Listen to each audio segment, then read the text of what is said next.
This is Moments of Truth, the webcast with and for customer success professionals. I'm Andrew Marks, co-founder of Success Hacker. Today, I am joined by Kelly Hook, head of customer success at Orderful, a complete cloud EDI platform for manufacturers, distributors, retailers, and technology companies. Prior to Orderful, Kelly had a brief stint in blockchain, spent more than 3 years at IBM building and leading the Watson Services client engagement team, and left Prezi after 3 years as their head of global communications. Kelly, welcome to the program, and thanks for making time for me today. Why don't you tell our viewers and listeners more about you and the Orderful platform? Thanks for having me, Andrew. Great to be here. I am head of customer success for Orderful. We are a API for EDI. So EDI traditionally has been kind of an outdated technology in supply chain data management, point-to-point integrations, very clunky, very costly, very people-based. So Orderful is really the true software approach to EDI, modernizing and revolutionizing this very outdated approach by taking a one-to-many strategy instead of point-to-point. I manage our customer success team. We are a Series A startup backed by Andreessen Horowitz. Our customer success team is 4 people right now. I manage support and our post-sales onboarding, implementation side of the house. Excellent. Thank you for the overview. So, as we were talking just before I hit the record button, really impressed with your career path thus far. You're very early in your career, but coming out of North Carolina State University, where you were student body president, and then jumping into politics, and then weaving your way through into PR and some marketing, and with that stint in blockchain, and IBM and Watson, AI, ML. That's some really fascinating technology, and now at an EDI company. So I'd love to understand more about that path you took to customer success. Sure. Yeah. I think every portion of my background is really a component of customer success. I mean, you know, and everyone watching this knows, like, customer success fundamentally still is about relationship building. It's about understanding your customer, empathizing with your customer, achieving goals. Public relations is very similar in that way. It's all about relationship building and, understanding the goals of a journalist and also the company's goals. So matching the two. Very similar, matching your customers' goals, with where your company wants to go. That's an interesting. I've not thought of PR from that perspective before, but that makes a lot of sense. Yeah, and public relations, I mean, it sort of covers every facet of communicating with your external audience. I mean, of course, marketing does that as well, but it considers your internal communication strategy as well as what's the face you're presenting to others, and you want to keep that authentic. Especially nowadays, there's no room for your brand not to be authentically, genuinely communicating. And I think customer success is essentially the manifestation of that anyway. Like, customer success is fairly new, right? It's a next iteration almost of account management for B2B SaaS. And yeah, you have to be authentic and genuine with connecting with your audience, which is customers, and know what they want and understand the business objectives of your company, and make sure you're figuring out how to match the two. Very similar. Now, I would say you say that the customer success is the next iteration of account management. I would look at it more as an evolution than an iteration. And I think of iteration like, okay, well, let's adjust the process. Evolution is we're going to go from crawling on the ground to walking, right? Yeah. And not to knock account management. I know that some companies have both customer success and account management, more on the sales front, focused on, account growth particularly. But I agree with you. Yeah, it is like an evolution, because customer success is here to stay. We just keep evolving. It is. So then if I may be so bold, you've actually been in customer success a lot longer than the titles that read on your LinkedIn profile. So even doing the fundraising and marketing manager for the Carolina Ballet. Is very much a customer facing role. You're trying to get people to support that organization, and head of communications at Pretzi. Yeah, you're very much communicating, and you're acting as that conduit, right, with those people on the outside. A lot of those people are customers. And then even, I was watching your video at the San Francisco FinTech conference from 2017, where you closing remarks talking about the Watson Services Center, and how you would bring customers in and understand their pains, and be, trying to help, ideate solutions for them, which is very much customer success. That's right. In fact, I mean, to that point, I think the role at IBM Watson also combined solution architects frequently who would come and join and be part of those pain point discussions. And that reminds me a lot of the role we're in now, where our team often brings a product partner, where the product team, and I think this is hopefully the case at almost every organization with CS, like product teams are our best friend. And we need to translate the pain points of the customers to the product team, especially at an early stage Series A company. We have the benefit of being close to the customer across the organization. And when we get feedback from the customers, we need to dig in ourselves, and also hopefully have a product partner helping us understand, like, is this feedback from the customer something that will actually benefit all customers and should be part of our short or long-term product roadmap. And I think understanding how to interview a customer to get to the bottom of their pain points and make sure it's a good fit for your strategy is an evolving skill set for me, but one that I recognize is very important, and we're trying to do that all the time now in CS. So lots of open-ended questions, lots of active listening, lots of 5 whys techniques. Really peel back the onion. Yes. What's interesting also, I see our CEO is he's excellent at digging into the pain points, because he's from the industry for more than 10 years. He's got a great systems thinking, analytical background, and I've learned a lot just also watching him dig in and understand that not everything a customer brings up is considering all the big picture. And he's actually sometimes able to offer, alternative approaches and be like, is this the way you're really needing to execute on this, or could it be done another way? Is it something we really need to do in our product? Or should we maybe think about how to get this for you a different route, which has been really interesting to hear. Right. Because the excuse of, well, that's always how we've done it, isn't a valid excuse anymore. That happens all the time. Yeah. You got a new tool and they're like, well, I've been doing it this way for years. Your tool should do it. And to be fair, we want to make sure we're covering any critical need for the customer. And I think in most ways we're providing new solutions that are better across the board. But yeah, in some cases there are small things that we have to consider, like, do we want to build this now to solve this need? Does it fit the need of every customer, or is it something we can help them do in kind of a workaround?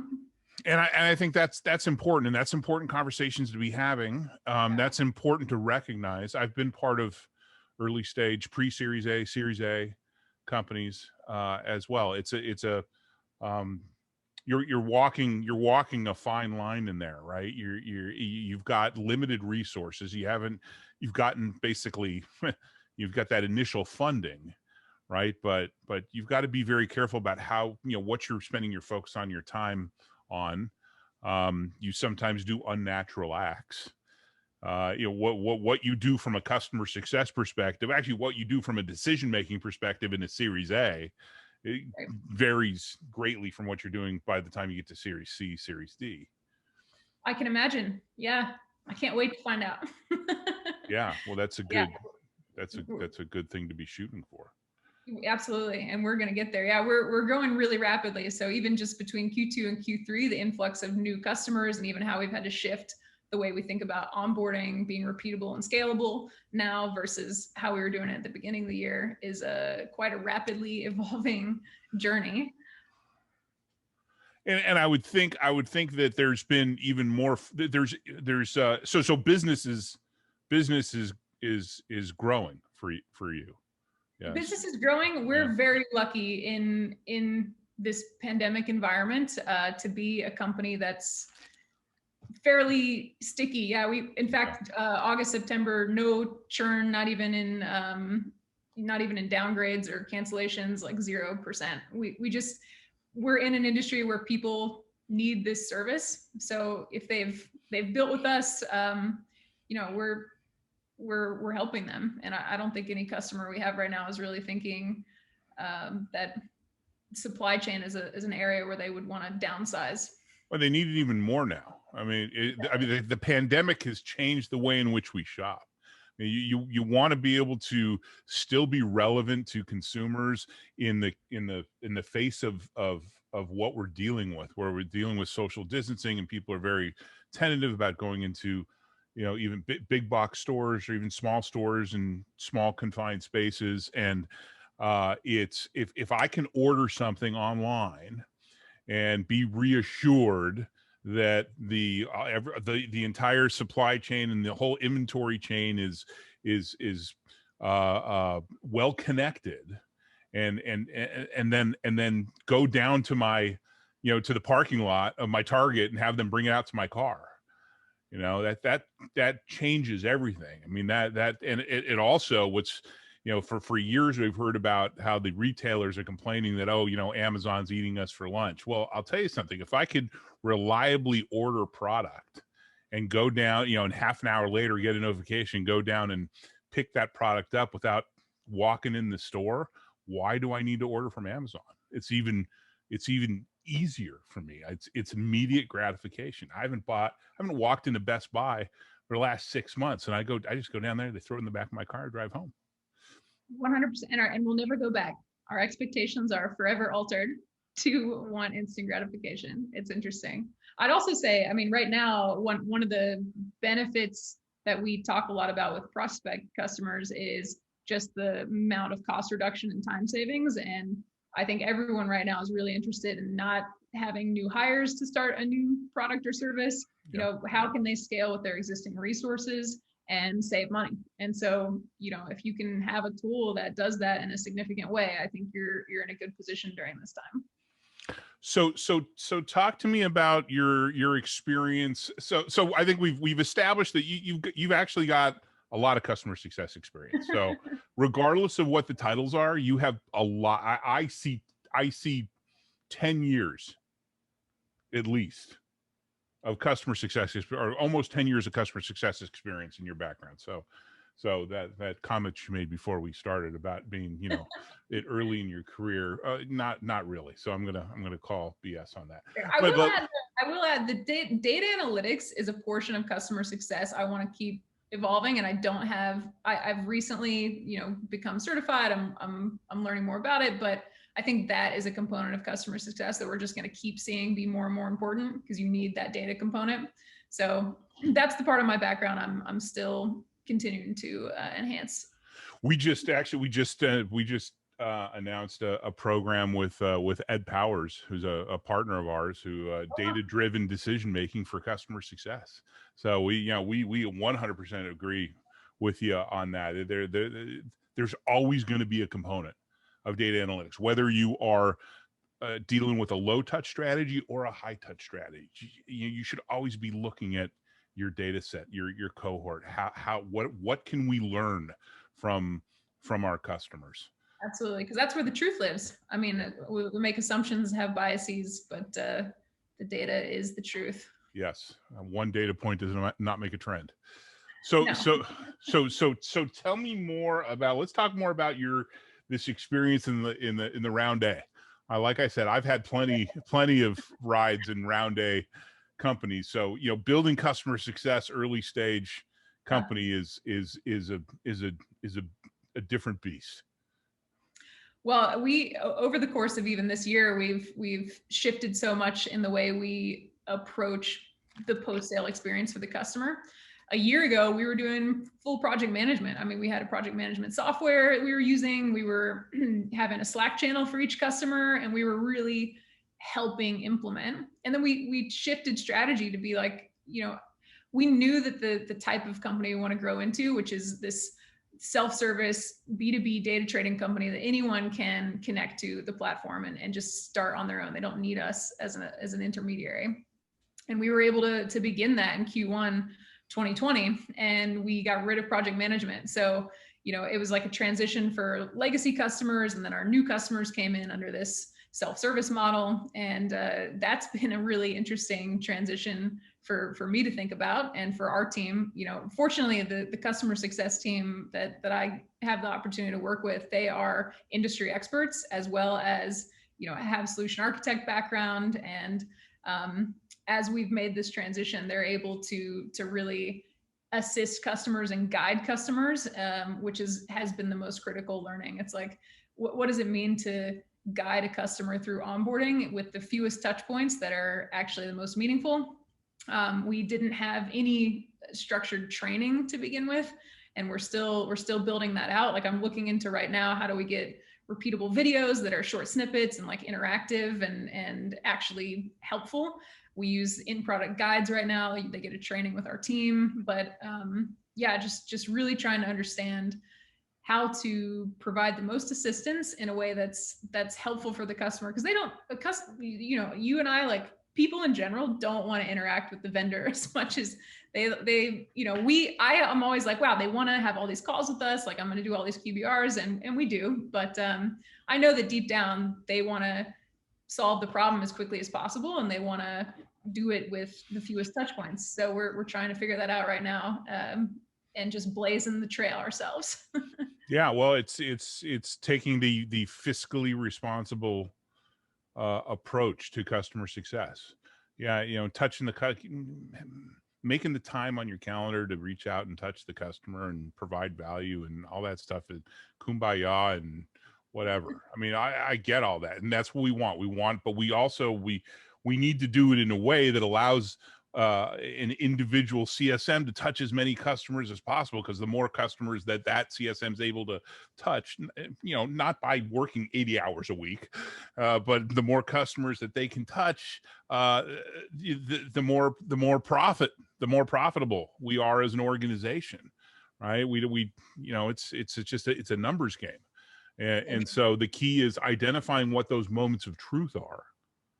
Absolutely. And I think right now for us, it's definitely a balance between, there are some components that are, a little bit longer term product roadmap stuff that would eliminate a few touch points and handoffs from us in the early onboarding stages, but we're not there yet. So it's making sure our team is able to have that time to do the things they need to do to make sure the customer's getting fastest time to value. But yeah, as to your point, like, they have to do that with every customer, and have the time to do it and do it well. So we're figuring out right now exactly what's that perfect balance of CSM per account, and time spent per account. What's the standardization on email communication, templates they can use, the playbooks. Really starting to polish all that right now. I think we've learned a ton over 2020. So yeah, I'm excited for kind of the next phase of Orderful customer success, which is a lot more standardized in our onboarding.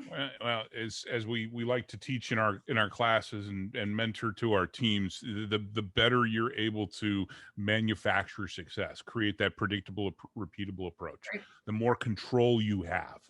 Right. And the more control you have over helping the customer get to their desired outcome, and get to their desired outcome fast, which is what we're ultimately trying to do.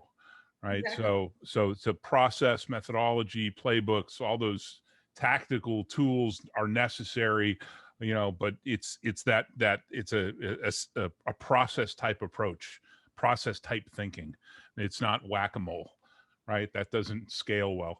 So in order to move from this project mode that you were in, project management mode you were in, to more of a self-serve, there must have been an evolution of the product, of the platform. Yeah. Yep. There were a few key features released that allowed this to be possible, and essentially we want to be like a light switch enablement where, if you want to trade, if I'm Walmart and I want to trade with Nike, I can go into the platform and set that up all by myself, which would be just an entirely revolutionized approach to supply chain management. And that's where we want to get, and we're there. It's already possible, but at first we were just much more involved in helping them connect, and now we're trying to remove ourselves, which is great. One thing that's been interesting is really identifying the different user audiences.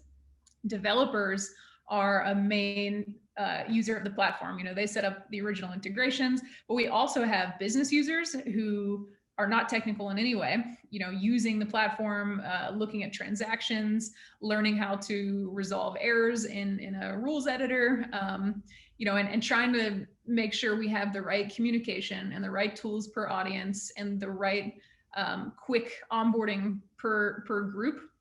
That's been an interesting challenge to kind of unpack. And lots of lessons learned on how to speak to each audience, what assets to give them. What's it going to mean to enable each group and make sure they're happy. And that's the key. The key there is that your lessons learned is what it's you're learning something from that. You're compiling and you customer success is an ever evolving thing. It's not set it and forget it. Right. So right. You constantly need to be evolving your approach, your methods, your tools, your training. It's not something that you just put in place and you never have to consider again. So, and that's where I'm starting to see this as organizations are evolving and they're realizing that they're bringing in ops teams that are owning the analytics, and they're owning the methodology, and they're owning the process. I know it's an exciting idea that when we grow just a little bit more, we'll break up the customer success team into these components, and have an analytics arm, and have people focused on account growth, people focused in different areas. So that's definitely exciting. I mean, you must see so many different types of customer success people. Watching your podcasts, and I'm just curious, like what you see industry wide as far as the different types of customer success groups. It's all over the place. I mean, it is. It's all over the place. No one size fits all. There's no one size fits all. We talked about it. We talked about it on the GGR. Yeah. On the GGR discussion yesterday, there is no one size fits all. Everybody's got a perspective. There's no cookie cutter approach. One of the reasons why we did not write a book is because we didn't think that we could write a book that encapsulated any, everything. We didn't lead with a book. We were in the process of writing one, or publishing one, but it's like 4 volumes. It's because there is no dummy's guide to this. No. And that's why we teach people, here's how you need to think about things. Here's how you need to approach it. If I can teach you how to think about approaching this, then we will have achieved what we needed to achieve. Yeah, but this is why I love customer success. How cool is it that we've found a new business industry? I mean, really, it's been early 2000s that it started blowing up, and really even more like after 2010, I think. So 2008 is when I started in the Intact customer success team. So that was one of the first ones outside of. So we're talking 12 years. Wild. And it feels like a startup in itself. We're like, I'm at a startup within a larger startup. Yeah.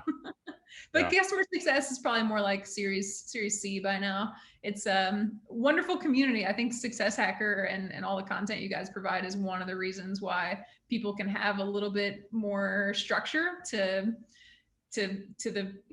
the whole industry and provide some frameworks. I mean, it's really just about frameworks now and best practices, and then you've got to figure out how it fits your org, and that's such a cool opportunity. It's a lot. There's so much. It's a lot to learn. It's a lot of different perspectives, because once again, there is no cookie cutter approach. So it makes it very unique to and once again, not to bag on our account management friends, but it's different than a sales motion. There's a lot more variables that go into it. There's a lot of different angles to customer success.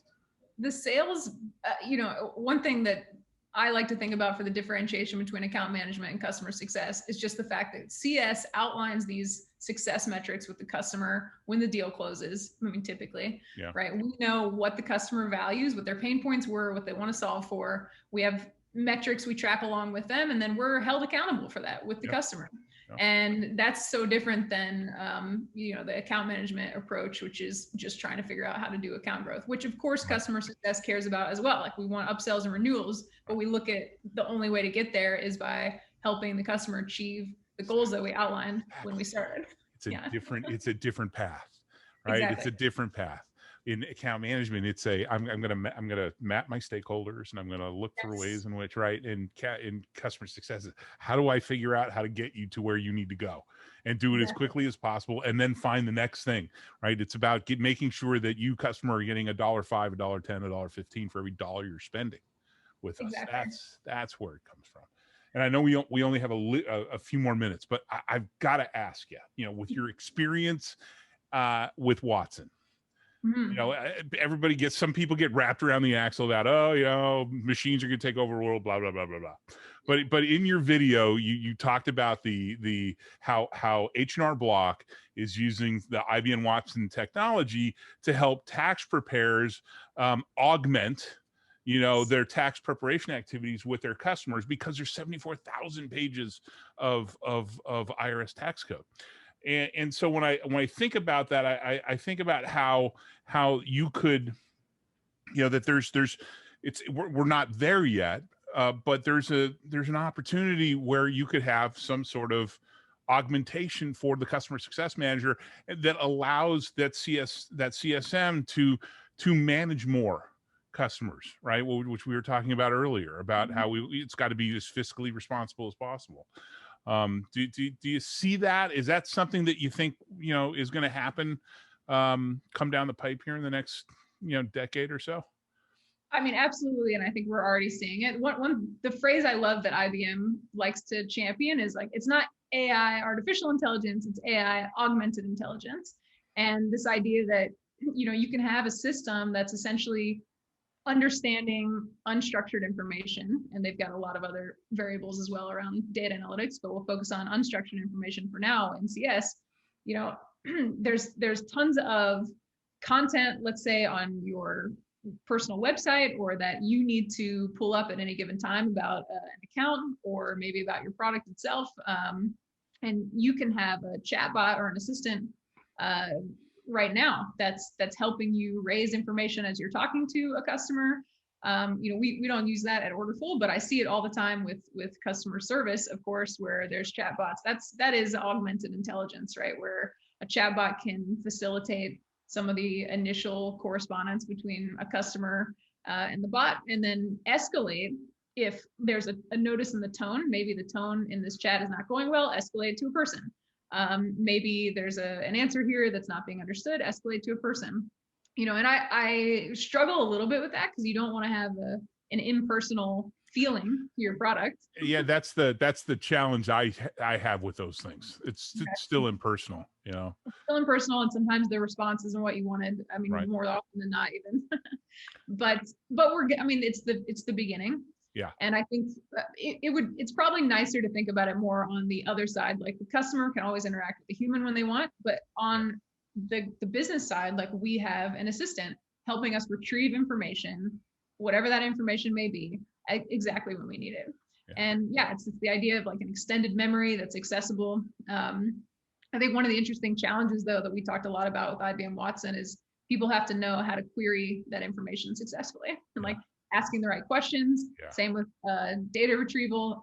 That's a challenge that doesn't come naturally to a lot of people, and it's a big thing that they're trying to solve for now. Yeah, I was thinking more so I'm familiar with the bot. We use Intercom on our website. We got the bots, and it's you got to build the knowledge base. You got to, but it's like, to your point, it's impersonal. I was thinking more along the lines of that annoying little paperclip that IBM used to have in Windows. They would sit there and go, "Hey, this customer," and sitting there chatting with you while you're getting. I was like, "Oh, by the way, this customer's not happy. They scored an NPS aggressive, blah, blah, blah. And it's sitting there prompting the CSM, giving the CSM thing, whatever there is to say about the customer. Hey, this guy anger management issues, so be careful what you say. Or this person has 2 kids that are in school, that are high school age, those sort of things. I mean, I love that idea. I think you could do that now, because there's so many tools that have alerts. Let's say you've got your indicators of churn spelled out well, then you've set up alerting for that, and all you have to do is route that. I mean, a company would have to route that through some sort of enjoyable interface, and you can do that right now. Oh my God, I could just see a little face pops up. Hi. I love that idea. Yeah. Oh, that would make looking at these account views so much more fun. And the idea of that's one thing I also love about customer success. The whole community seems fun. Everybody is empathetic for the most part, I think, and a lot of empathy. Cares a lot about their customers, and is generally trying to also have fun in life. Yeah. And that's the best. So I live here. You should do it. Yeah. No. I'm done building software. No. We're gonna train and coach, and I'm gonna kind of that's my end game here. No more. I've had enough of building software. You younger folk can go handle that. I do have a burning question for you, which is, can I get the story on the logo? The logo. I gotta send you. I'll send you some of these, by the way. Oh, thank you. So the logo, the meaning behind the logo, a donkey is a workhorse. Mm-hmm. A mule is a donkey is a workhorse. So the meaning behind the logo is pretty simple. Even a workhorse can be a unicorn with the right tool, right? Wow. That tool being, of course, the plunger. Yes. Which is a tool. It's an effective one. Yeah. So it's definitely an effective one. So, and it's got a bit of a darker connotation as well. That one is you're not a unicorn, you're just an ass with a plunger on his head. So it works either way.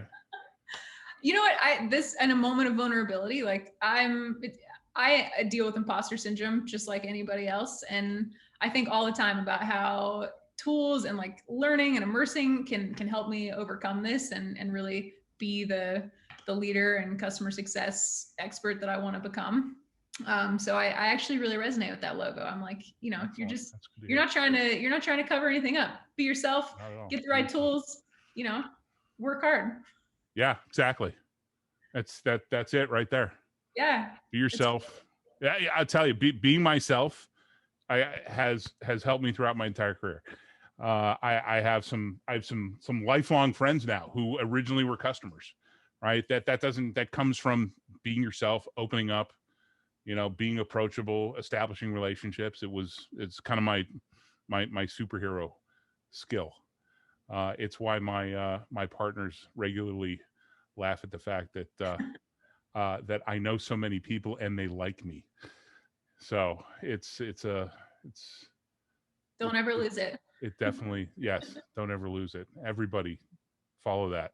Agreed. Kelly, I hope that's a silver lining of the pandemic, actually. People are reflecting on just what it means to be human. And maybe we'll come out on the other side just everybody being more comfortable being themselves. I sure hope so. Me too. I sure hope so. Kelly, thank you. Thank you for your time. It was great. It was great getting some time with you, your perspective. It was great getting to know you a bit. And hopefully we'll be able to have you on the program again. Yeah, likewise. Thanks so much for the time. I really appreciate it.